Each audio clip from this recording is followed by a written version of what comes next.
Dijimos el primer tiempo, que es el tiempo de admisión, es cuando el pistón, digamos, pasa del punto muerto superior al punto muerto inferior.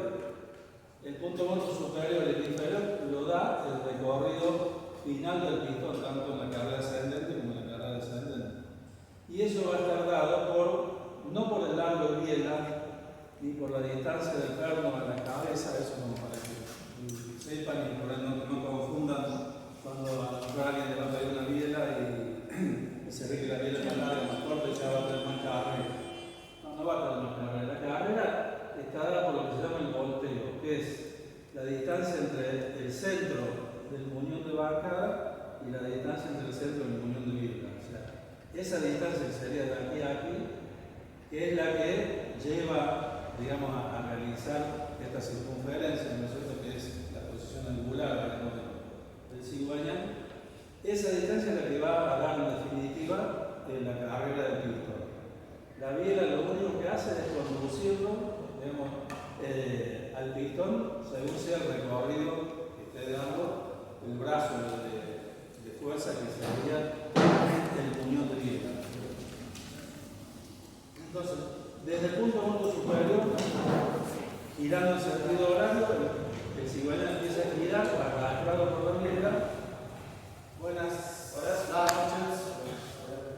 Tarde, chicos. ¿Qué pasa? Que en el recorrido descendente del pistón, la válvula de admisión se abre y produce la aspiración. Ya hemos dicho que en ese momento el pistón baja y es como si fuera un inflador. La válvula de admisión se abre cuando desciende el pistón. Exactamente. Eso ya lo vamos a ver, vamos a hacer el repaso en cuanto es el diagrama. Después vamos a dibujar el diagrama del movimiento de válvulas, que se llama diagrama de distribución. Y después, como práctica, vamos a desarmar esos tres motores, digamos, el R12 como motor digamos, más antiguo, el 128, que sería un motor más moderno. Este es un motor torque, digamos, una línea que no salió nunca. No, este no. ¿Cuál es el torque o el e-torque? No, es el torque. El torque es el motor cadenero. Claro, los primeros modelos eran torque, claro, que era que venía todo repuesto magnético amarelo. Claro, este motor es un motor torque que es 1.9, que no salió, digamos, después lo fueron modificando hasta que salió finalmente de una línea, creo que eran los válvulas de eso. Y tenemos otro muy parecido que tiene inyección de gas y de nafta de fábrica, con inyectores, todo hecho de fábrica. Ese no salió nunca. Entonces sí, en el momento que el pistón empieza a descender, la válvula de admisión se abre. O sea que sería en el 0 grado del giro. De los 0 a los 180 es donde se produce la aspiración. El aire va a entrar por el múltiple de admisión, que sería este, y va a estar controlada la cantidad de aire por la pantalla, ¿no es cierto?, que va a regular la cantidad de aire que esto cuando está a plena carga, la pantalla está totalmente abierta. Entonces ahí tiene la posibilidad de llenarse completamente. Y en ese momento, diríamos que podemos llegar a tener adentro del cilindro una atmósfera. La misma presión atmosférica del exterior, lo ideal es tenerla adentro del cilindro cuando terminó la carga de admisión. Después, Que ahí ocupa sobre 1 kilogramo sobre centímetro cuadrado. claro, esa presión sería aproximadamente, esa sería la presión atmosférica, ¿no es cierto? Estamos hablando de motores que son aspirados. La admisión la hacen, digamos, por la aspiración propia del pistón. El segundo tiempo pasa del punto norte inferior, 180 grados de giro. En ese momento, teóricamente, se cierra la válvula de admisión, quedan las dos válvulas cerradas, y entonces toda la mezcla de aire y combustible, no sé si se lo dije, pero dentro de esa mezcla de aire y combustible no es cualquier mezcla. No hay que decir, yo tengo que meter aire y meto un balde de nafta y capaz que ascienda más rápido. Químicamente químicamente hay una relación que tiene que ser, que se llama relación estequiométrica. Es la relación justa, que después más adelante la volvieron a bautizar y le llaman lambda 1, que es la ideal, en donde si logramos que tengamos 14,7 gramos de aire por 1 gramo de combustible en todo el contenido del cilindro, nosotros decimos que vamos a tener la relación perfecta. Cuando sale la chispa, se pueden combinar. El problema es ese, que uno dice, lo llenamos de aire, le pusimos la nafta justa, pero lo que se combina para que realmente se produzca la combustión son las moléculas, digamos, los átomos de oxígeno. O sea, el oxígeno con los hidrocarburos es lo que realmente produce el combustible. Todos los otros gases que andan dando vuelta, más del 70% del nitrógeno, no participan en el combustible. Entonces, el problema que ha tenido siempre el motor de combustión interna son los residuos que salen por el escape. Entonces, cuando se logró, a partir de los carburadores más evolucionados, los primeros filtros en el escape, que son los catalizadores, logramos tener una relación de lambda 1, digamos, recién ahí se eliminó el monóxido de carbono, se eliminó un poco el particulado por el escape que producía el smog, y empezamos a decir, estamos bárbaros, tenemos dióxido de carbono y agua. El problema fue que ese dióxido de carbono se dio por concentrarse en la atmósfera y generar el efecto invernadero, el calentamiento global y todo lo que genera todo eso. Y a medida que fueron evolucionando, aquí era un vehículo carburador, que ese también, y esto ya son inyección multipunto, con encendido físico, digamos, un montón de cosas, empezamos a eliminar el problema del lambda 1, pero empezamos a tener tan buenas combustiones, o sea, cuando terminamos el ciclo de compresión, y en ese momento saltó la chispa, estamos acá, cuando hemos logrado que el cilindro se llene con una atmósfera de presión, con la relación de aire-combustible perfecta, con el salto de chispa en el momento indicado, todo bárbaro, levantamos tanto la temperatura, o sea, se consigue tan buen rendimiento térmico, que así empieza a participar en la combustión el nitrógeno, que se empieza a oxidar con el oxígeno, digamos, que por ahí no se quema con el combustible, y forman los óxidos de nitrógeno, que también son altamente venenosos. Entonces,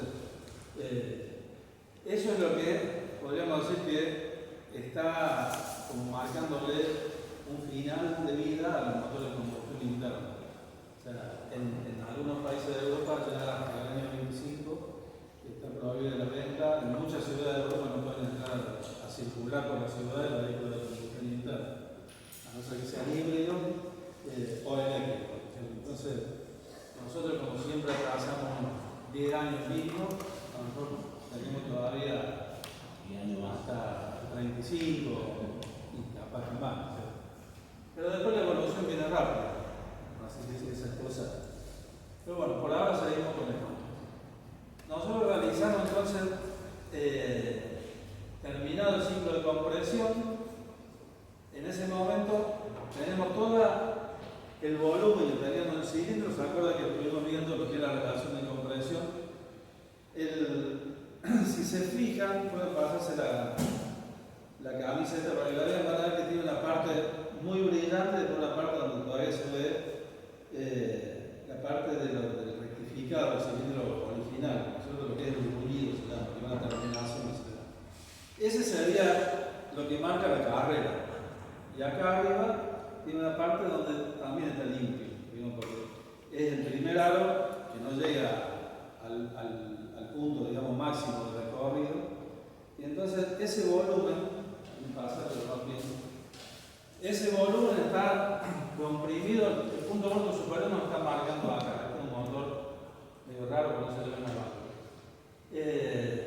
Entonces, todo ese volumen se contuvo en la cámara de combustión. La presión aumentó mínimamente entre 9 y 10 veces, o sea, la presión hasta que saltó la chispa. Entonces, cuando saltó la chispa, aumentó un promedio de 40 a 50 veces más. O sea, ahí tenemos, pero es una presión progresiva. O sea, eso es lo que decíamos otra vez. No es una explosión, por eso se llama combustión. Produce un frente de llama y se va quemando en milésimas de segundo. Ahora no me acuerdo, pero son entre 3 y 4 milésimas de segundo, exactamente, milisegundos. Ahí se produce el aumento, se prendió toda la mezcla, la presión aumentó y el pistón ya empezó a descender. Entonces, cuando empezó a descender, ahí la presión lo empuja hacia abajo y ahí se produce el ciclo de expansión que va de los 360 grados. Dimos una vuelta en admisión, una vuelta en compresión. Estamos recorriendo de 360 a 540. Ese es el único ciclo, el único tiempo que es el tiempo útil del motor. O sea, es donde produce trabajo. Y luego, cuando llegó al punto muerto inferior, acá está explicando exactamente eso. Cuando llegó al punto muerto inferior, comienza a abrirse la válvula de escape y el pistón sube en su carrera ascendente en el tiempo de escape para limpiar el cilindro, vaciarlo completamente y cuando llegue al punto muerto superior se va a cerrar la válvula de escape y se va a empezar a abrir la válvula de ignición. Esto es todo teórico. En realidad, en la práctica, lo que ocurre es que si nosotros esperamos al 0 grado para que la válvula de ignición se empiece a abrir, estamos perdiendo un recorrido del pistón importante porque dentro del múltiple, dentro del múltiple de admisión, imagínense que acá está la entrada de aire, todo esto es recorrido que va hacia la válvula. Nosotros la válvula está metida ahí adentro, como vimos en el tobillo. Todo esto está lleno de aire y cuando el pistón baja, con la válvula de admisión abierta, acá se genera una vena de aire, una depresión importante. Cuando la válvula de admisión se cierra, esa vena de aire queda haciendo presión sobre el honguito de la válvula. Entonces, y como el pistón sube y baja en fracciones de segundo, habíamos hecho que subía 50 veces por segundo, a 3.000 vueltas aproximadamente. Entonces si avanzo la apertura de admisión, o sea, antes que el pistón llegue arriba, yo abro la válvula de admisión, estoy logrando, primero que el pistón ya está casi llegando, si yo digo que sube y baja, quiere decir que en el momento de cambio de dirección la velocidad es cero. Y por supuesto que a medida que varía el ángulo, o sea, imagínense que yo tengo, digamos, esto está girando así, la biela está agarrada de acá. No es la misma velocidad cuando está por este de ese corte y cuando está llegando al punto muerto superior. La velocidad de giro si no es la misma, pero no la traslación del pistón. Ahí va desacelerando. Por una cuestión del ángulo que hace la biela con respecto al brazo de palanca del cigüeñal. Entonces no hay tanta presión contraria del pistón hacia la válvula. La presión residual en los múltiples malos, entonces yo puedo aprovechar y abrir la válvula adicional. Una consulta. Sí. En los motores de 4 cilindros, la relación de cuando va abriendo es 1, 3, 4, 2. Ese sería el orden de salida. Pero los pistones, ¿cómo quedan? ¿Abren, bajan 2, suben 2? Ahí vamos a llegar a eso. Bien. Así lo ven bien. Entonces dijimos, en lo real, en lo práctico, yo avanzo la apertura de admisión, retardo el cierre de la admisión también, porque toda esa inercia de gases que se está produciendo, digamos, empujados por toda esta columna de aire y combustible que está acá, en realidad en este motor es todo aire solo, porque los inyectores están recién acá abajo. En un motor a carburador es aire y combustible, es diferente. Por eso los múltiples de admisión, cuando empezaron a salir los vehículos con inyección, y sobre todo con inyección multipunto, no los primeros que tenían un monoinyector de arriba, pudieron agrandar los múltiples, hacer estas cámaras de silencio, digamos, un montón de diseños para aprovechar todo ese flujo, digamos, de energía que tienen los gases en movimiento, para mejorar aún más los tiempos de apertura y cierre de las válvulas. Si sin hablar, que ya vamos a ver lo que es los sistemas que ahora ya traen los motores para desde hace varios años, que además la admisión yo la puedo variar. Porque ven algunos autos que dicen BBTI o según en la fábrica, puede ser BBTI, dual BBTI, bueno, esos son sistemas que varían justamente esa posición. O sea, a través de un mecanismo hidráulico y comandado por una electroválvula que lo maneja la computadora, yo puedo hacer que cuando regula el motor, acá hay una velocidad de gases determinada y una de presión determinada y una apertura de pantalla determinada. Entonces a mí no aprovecho si yo tengo 30 grados de avance de admisión, no la voy a aprovechar. No puedo que se me vuelva a pasar. Entonces ahí sí el pistón me la empuje para afuera. Pero cuando yo estoy quedando 5.000 vueltas, ahí yo tengo una inercia de gases importante. Entonces yo ahí sí puedo avanzar más la apertura de admisión. Entonces con esos sistemas BBTI que son de comandos de distribución variable, yo esto ya lo puedo modificar como quiera, ¿no es cierto?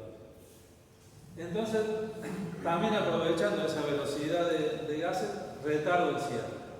Entonces, en realidad la relación de compresión me baja un poquito. Pero es relativo, porque en realidad yo logro tener más llenado, y si logro tener más llenado, yo lo que estoy comprimiendo es un volumen. Si tengo mejor llenado, tengo mejor volumen. Entonces, estas variaciones no me afectan tanto a la relación de compresión. Y luego, bueno, voy a tener tiempo de expansión y se ha calculado a través del laboratorio de experiencia que el pistón, cuando ya está llegando al punto muerto inferior, en el momento de la expansión, o sea, cuando se produce la combustión y se expande toda la presión, o sea, el pistón desciende, ya la presión en los últimos grados de recorrido es despreciable. Entonces se aprovecha más si yo avanzo la apertura de escape, que se me perdió el escape. El escape es la. Si yo al escape le avanzo la apertura antes de que el pistón llegue abajo, estoy ganando, digamos, porque ya esa presión me sirve más para que empiece a fluir hacia el exterior, el escape, que en realidad no produce tanto trabajo. Es como el pedal de la bici, yo cuando ya estoy casi abajo, ya no hago tanta fuerza. Si yo quiero hacer una buena subida, me tengo que parar y hacer fuerza de llevar el momento, ¿no es cierto? Y entonces también al escape, aprovechando esa inercia, digamos, de gases, de retardo el cierre. Y ahí habíamos dicho que la suma de AAA, que es avance, apertura, admisión, y RC, que es retardo, cierre de escape, la suma de esos ángulos me da el cruce del EVA. Cuando yo tengo el árbol del EVA cruzado, es justamente este, digamos, en los momentos que las dos válvulas están abiertas. Bueno, eso es lo que estuvimos viendo. Todo este material lo van a recibir, lo van a poder repasar y aparte hay bastante texto de lo que yo estoy hablando. Ahora vamos a hablar de lo que consultabas. Los distintos tipos de motores que tienen que ver, digamos, entre cuando hablamos de motores en línea, cuando hablamos de motores en P, cuando hablamos de motores en W, cuando los motores VR, digamos que son motores que están con distintas inclinaciones. El motor 3 cilindros es un motor que hoy está de moda. A mí, la verdad que me parece no entiendo por qué hacen eso más que para cortar, para achicar el peso, porque aprovechando que tenemos tan buenos logros. Este motor tiene los dos sistemas, a ver cómo son los granajes, tiene las dos levas variables, tiene inyección directa, a lo mejor tiene un montón de cosas que hacen que el motor tenga un rendimiento espectacular. Pero el problema es que yo tengo que dividir, ¿ven? Ahí se ven los tres pistones, las bielas, este es el cigüeñal, esto es una transparencia obviamente. Y el problema es que yo tengo, no es una cuenta,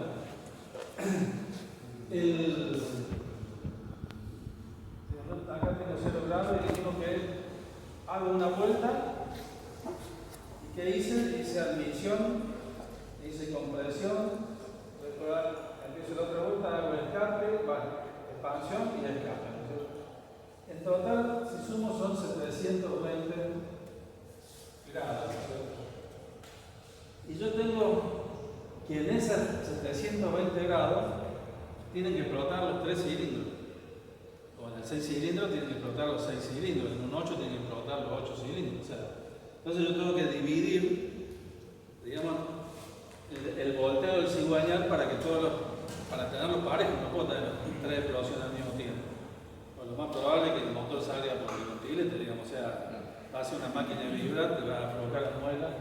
Entonces vos tenés que dividir 720 dividido 3, ¿no es cierto? Y eso nos va a dar, sería 2, me va a dar 260 grados. O sea que cada 260 grados tengo una explosión. Eso me va a hacer pensar que la otra vez hablamos de lo que era el volante de motor. La pieza que es redonda, que pesa, donde va clavada la corona de arranque, donde trabaja el embrague, que sería que no puede estar ahí atrás, acá está puesto. Esa es un acumulador de inercia, o sea, es para que el motor pueda regular a la menor velocidad posible, parejo, sin estar vibrando. Entonces este motorcito necesita regular casi a 1000 vueltas, y no sé si alguno ha andado en un Volkswagen Up. El Volkswagen Up ahora le han modificado los soportes, me parece, alguna cosa han hecho que no se nota tanto, pero han venido clientes del taller y de varios colegas han pasado a decir: el motor falla. Y yo lo sentí, parece que anda en 3 cilindros, en realidad anda en 3 cilindros. Pero el motor falla porque vibra mucho cuando regula. Entonces se le ponen unos ejes contrarrotantes, digamos, que compensan la vibración que tienen con la vibración del cigüeñal, entonces se produce una armonía, que eso tiene que ver con todo lo armónico de vibraciones. En los Daihatsu da resultados, los pobres viejos eran 1003 cilindros y la verdad que no vibran nada. Hoy, bueno, la EcoSport es 3 cilindros, digamos, los THP vienen 3 cilindros. 208, los claro. DS3. Pero le ponen turbo en DS3. Sí, y eso. Y bueno, y vuelan. Vuelan de fuerte y vuelan también en pedazos. Gracias a Dios, digamos, que se rompan. Esas cosas. Bueno, entonces en un motor 3 cilindros yo tengo una explosión cada 260 grados.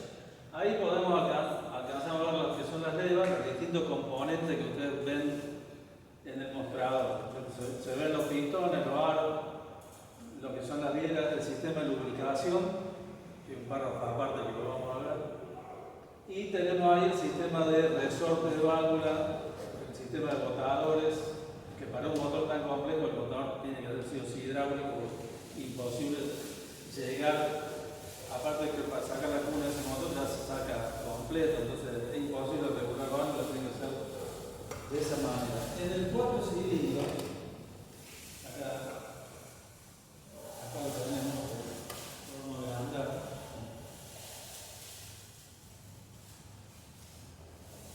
El 4 cilindros acá, lo que preguntaba es que tenemos los dos pistones, el 1 y el 4. Sí. En general, el motor de 4 cilindros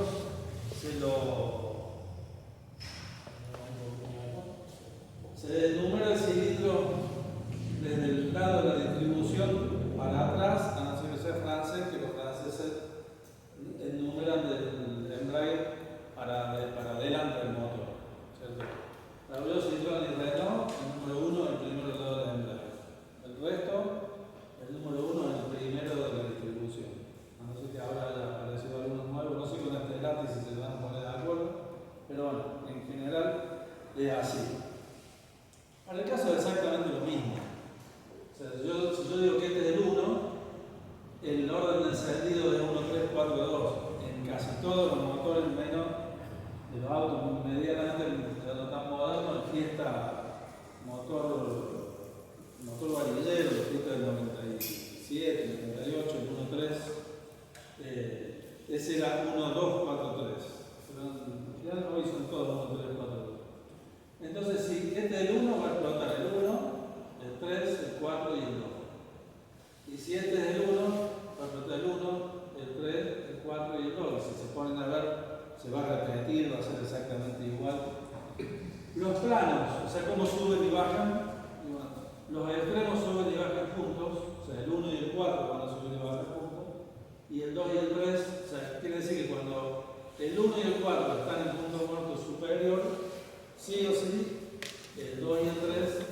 el punto muerto inferior.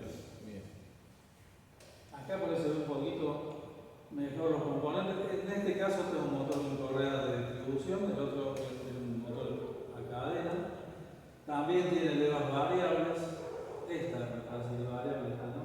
Como no se alcanza a ver. Claro, ese sería un motor 16 válvulas. Este es un motor 16 válvulas. El otro motor debe haber sido un motor 12 válvulas. También tiene 4 válvulas por cilindro. Y ahí es donde empieza, y este es un motor, si no me equivoco, con inyección, se alcanza a hacer inyección directa, o no, son las bujías. Y ahí es donde empezó a ver por qué achican tanto la bujía. O sea, antes teníamos bujías así, y hoy si vemos la bujía de, qué sé yo, lo que teníamos al 1,12, es un lapicito y... La del motor Edo. Claro, esos motores son también muy chiquititos. Y bueno, ¿qué pasa? En la cámara de combustión que yo tengo, que es exactamente la circunferencia que tengo en el cilindro, digamos, ahí tengo que meter las 4 válvulas y tengo que meter también la bujía. Y si hay inyección directa, tengo que meter el inyector. O sea, porque en general la mayoría de los motores son inyección indirecta, o sea, no inyectan en el cilindro. No inyecta en el interior del cilindro, sino que inyecta en el punto. Entonces, ¿qué pasa? Bueno, acá también se observan distintos componentes, o sea, lo que son las levas, los balancines. Este es un caso con un motor que tiene balancín de válvulas, o sea, la leva no le pega directamente al rotador y empuja el resorte, sino que hay un balancín entre medio para que, seguramente con una cuestión para poder tener las válvulas inclinadas y poder tener una cámara hemisférica, que es la forma ideal, ¿cierto? Para que haya turbulencia y para que todo eso haga una mejor combustión. Y lo que hablamos, cuando es un motor de 4 cilindros, cuando yo tengo el cilindro 1, cuando va de 0 a 180, tengo el cilindro 1 que acaba de saltar la chispa, o sea, 1, 3, 4, 2, hablemos del 1 que pasó, en 0 saltó la chispa y bajó en expansión. El 4, que es opuesto, va a estar en el ciclo opuesto a lo que es expansión, que va a ser admisión, porque los dos bajan, pero no bajan los dos haciendo lo mismo, porque si no explotarían los puntos. Entonces, yo tengo que el 1 me hizo la explosión en el grado 0, digamos en el grado 0, y el 4 la hace en el 360, o sea, lo hace en la vuelta siguiente.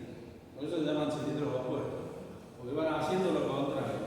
O sea, este hace explosión, este hizo admisión. Cuando sube, este hace escape, este sube haciendo compresión. Cuando baja, porque este ya limpió el cilindro y empezó a hacer la admisión, o sea, empieza el ciclo nuevo, y este ya saltó la chispa y está bajando en expansión. Y luego, bueno, este sube haciendo compresión y este sube haciendo escape. Lo mismo con los otros cilindros, entonces se ponen a ver en la misma cuestión. Luego tenemos los motores de 6 cilindros. Si dividimos el 320 dividido 4 nos da 180. En este caso sería, esto es un 3 cilindros, 180 grados, es un 4 cilindros. En el caso de 6 cilindros, son los motores casi los más serenos, son motores que regulan con mucho menos revoluciones. Yo tengo 3 planos de cigüeña. Entonces voy a tener los pistones, los cilindros opuestos, que suben y bajan juntos. Los que le siguen, que sería el 2 y el 5, también suben y bajan juntos. Y el 3 y el 4 suben y bajan juntos también, o sea, en 3 planos diferentes. Y luego, como los motores de 6 cilindros eran muy largos, ocupan mucho lugar, tenían mucha trompa, algunos autos viejos eran 8 en línea, y había un motor que era 16 cilindros en línea, o sea, que una 4 y media, en moto. Se empiezan a diseñar los motores en B. Los motores en B tienen la ventaja que son más cortos, en general son en un mismo bloque con los cilindros inclinado, hay a 60, hay a 90 grados, hay a 120 grados, que son en realidad los motores a 120 grados son motores de competición, porque lo que se busca es bajar, digamos, la altura del motor y por ende va a bajar el centro de gravedad.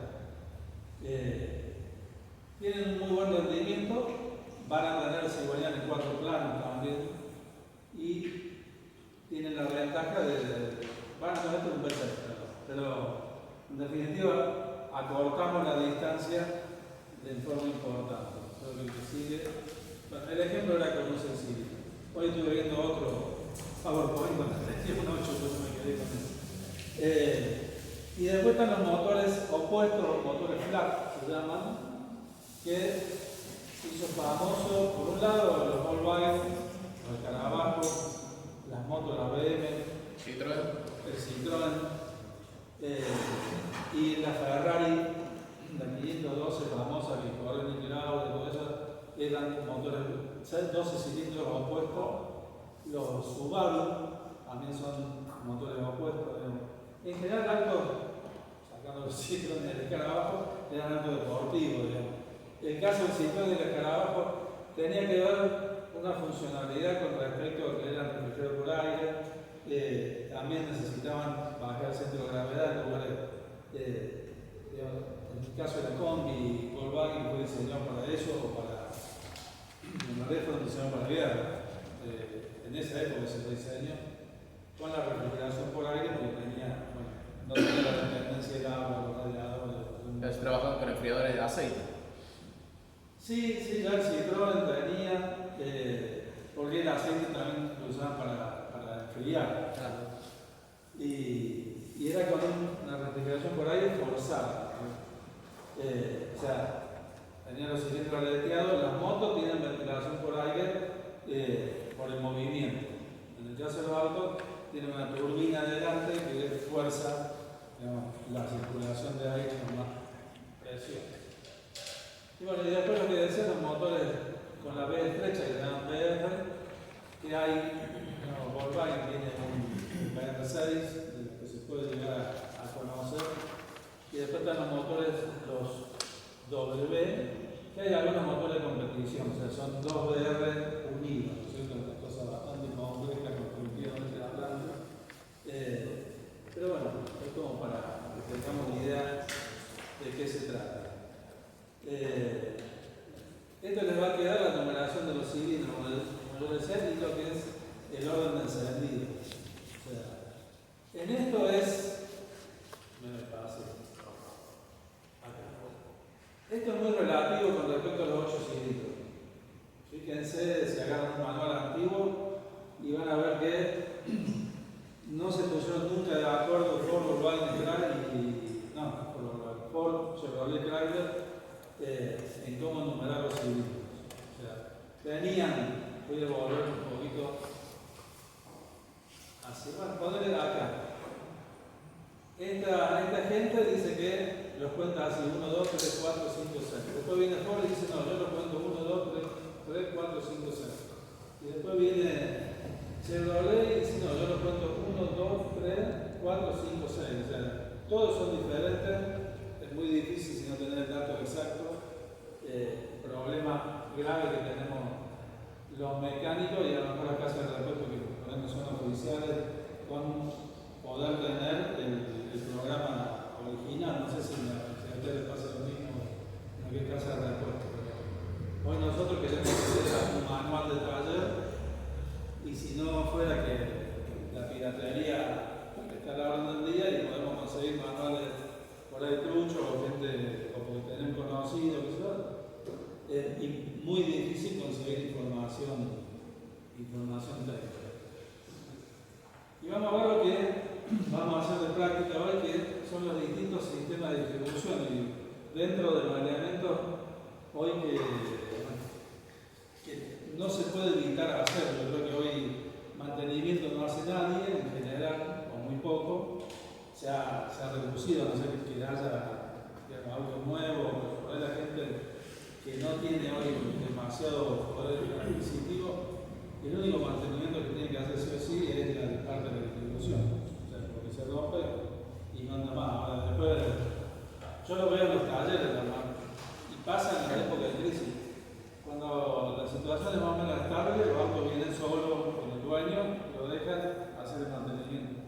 En esta época el auto, más de la mitad del auto viene en grúa, porque lo andan hasta que se acaba. Dentro de las distribuciones, hoy vamos a observar dos distintas. Este tipo de distribución, una cascada de engranajes, en realidad, hoy yo creo que no hay ninguno, algunos, los motores, los MWM de las Chevrolet, las Nissan, el año 2000, por ahí, el Spring también de BMW, tenían sistema de engranajes.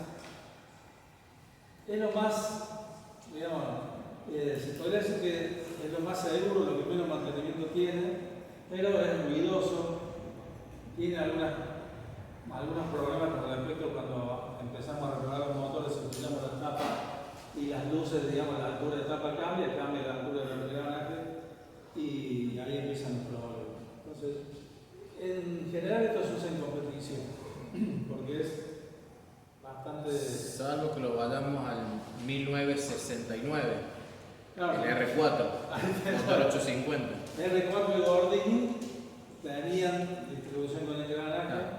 Bueno, los Chevrolet y los Ford tenían en una época distribución con engranaje también. En general, como eran motores muy sencillos, este es un motor que tiene doble árbol de leva, el motor en B, o sea, tenemos 4 árboles de leva con 4 engranajes, y luego, bueno, son todos intermediarios que van haciendo el movimiento, porque ¿de qué se trata, digamos, el tema de la distribución? Yo tengo que llevar, porque este se está cerrado, yo tengo que sincronizar, porque cuando vimos los diagramas de distribución, estamos hablando de posición angular del cigüeñal y que en un punto exacto se tiene que abrir la válvula y después se tiene que cerrar. Bueno, el que abre y cierra la válvula es este eje y el que mueve y el cigüeñal es este.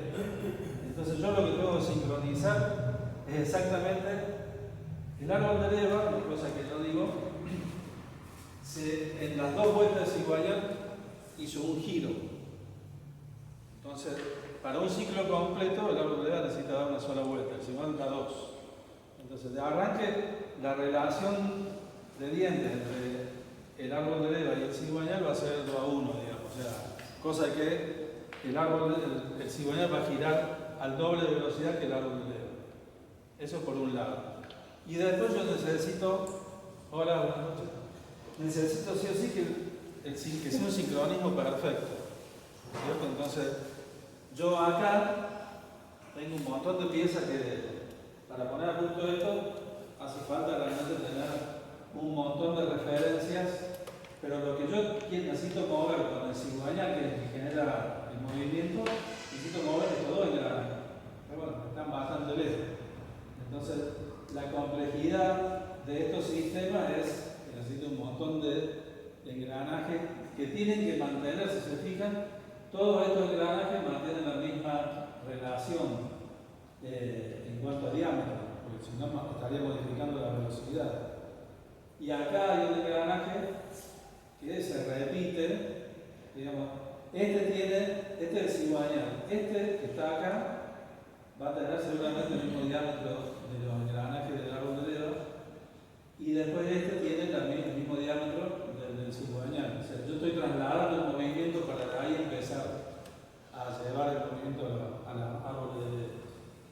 Esto ya le digo, tiene, aparte de ser carísimo, constructivamente hablando, es ruidoso y bueno, y hoy los terminales lo que buscan es abaratar, que los mantenimientos sean bastante más prolongados para poder dar garantías mayores y para que asegurarse que el auto no se va a romper dentro de la garantía. Por eso también la calidad